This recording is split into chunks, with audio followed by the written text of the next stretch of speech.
ஆரோக்கியமும் அறுசுவையும் சங்கமிக்கும் மாபெரும் FMCG எக்ஸ்போ அண்ட் ஃபுட் பஜார் 2025 நாள் டிசம்பர் 26, 27 மற்றும் 28 தேதிகளில். இடம் சென்னை ட்ரேட் சென்டர், நந்தம்பாக்கம். அனைவரும் வருக, அனுமதி இலவசம். Wherever you go, whatever you do, throw a little at it. Omax, Vest and Briefs. காஷ்மீரின் பெஹல்காமில் சென்ற ஏப்ரல் 22 பயங்கரவாதிகள் திடீர் தாக்குதல் நடத்தினர். இதில் டூரிஸ்டுகள் 26 பேர் கொல்லப்பட்டனர். இதற்கு இந்திய ராணுவம் ஆபரேஷன் சிந்தூர் மூலம் தக்க பதிலடி கொடுத்தது. பாகிஸ்தான் மற்றும் ஆக்கிரமிப்பு காஷ்மீரில் இருந்த 9 பயங்கரவாத முகாம்கள் தரைமட்டமாக்கப்பட்டன. மே 10 பாகிஸ்தானின் நூர்கான் விமானப்படை தளத்தை இந்தியா தாக்கியது. இந்த தாக்குதல் பாகிஸ்தானுக்கு கெலியை ஏற்படுத்தியது.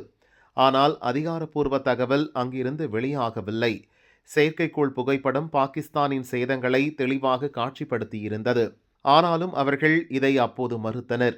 ஆனால் இன்று பேட்டியளித்த பாகிஸ்தான் வெளியுறவுத்துறை அமைச்சர் இஷார்தார் லேசான சேதம் என மழுப்பியிருக்கிறார்.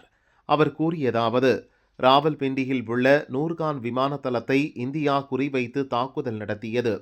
இந்தியா பாகிஸ்தானை நோக்கி ட்ரோன்களை ஏவியது. 36 மணி நேரத்தில் 80 ஆளில்லா ட்ரோன்கள் அனுப்பப்பட்டன. 79 ட்ரோன்களை நாங்கள் இடைமறித்து தடுத்தோம். ஒரு ட்ரோன் மட்டுமே இராணுவ தளத்தை சேதப்படுத்தியது. மே 10 அதிகாலையில் நூர்கான் விமானப்படை தளத்தை தாக்கி இந்தியா தவறு செய்துவிட்டது என்றார். சிறிய பாதிப்புதான் ஏற்பட்டிருப்பதாக பாகிஸ்தான் கூறியிருப்பதை இந்திய இராணுவத்தின் முன்னாள் லெப்டினன்ட் ஜெனரல் தில்லான் கண்டித்திருக்கிறார். விமானப்படை தளங்கள் சேதமடைந்த புகைப்படங்கள், வீடியோக்கள் அப்போதே வெளியானது. பொய் சொல்வது பாகிஸ்தானின் டிஎன்ஏவில் உள்ளது என கூறியுள்ளார். பாகிஸ்தான் का झूठ बोलना उनके डीएनए में है, वो बोलते रहे. सच्चाई दुनिया को मालूम है. सच्चाई टीवी के ऊपर आ चुकी है. सच्चाई वीडियोस में है. सच्चाई सैटेलाइट इमेजरी में है, जो कि इंडिया ने बार बार दिखाई है. सच्चाई ये है कि उनके 14 अगस्त जो 2025 का जो 14 अगस्त था उनके इंडिपेंडेंस डे, उस पे उन्होंने 138 जो गैलेंट्री अवार्ड्स दिए थे, जो कि उनके ही समा टीवी ने अपनी वेबसाइट पे नाम पब्लिश किए थे. और वो तमाम 138 के 138 गैलेंट्री अवार्ड जो हैं वो पोस्थुमस, यानी कि उनके शब्दों में शहीद को दिए गए थे. और 138 शहीद तो वो मानते हैं जिनको उन्होंने गैलेंट्री अवार्ड दिए.